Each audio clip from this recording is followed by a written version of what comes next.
clearly the pandemic has revealed just how fragile many aspects and many segments of society are. And for a society to be more resilient, there needs to be a strong foundation that can provide a safety net for a lot of folks who are, on the receiving end of inequality.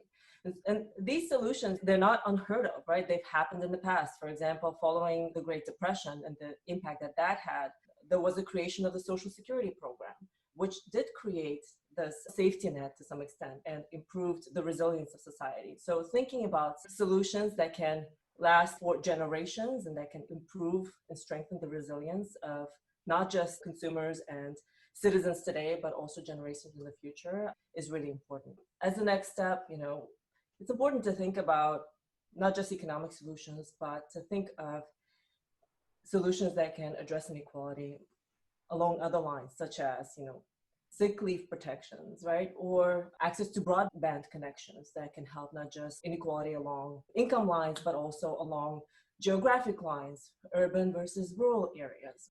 We need to think about solutions that can help parents with childcare, because there's been a big impact that's felt along unequal gender lines, with women having to give up work more than men because of childcare issues. I guess the takeaway is that we're learning now that society is not as resilient as we thought it was, and that inequality is a big reason for why. And that in order to strengthen resilience, we need to find solutions that start addressing inequality along multiple fault lines that inequality cuts across.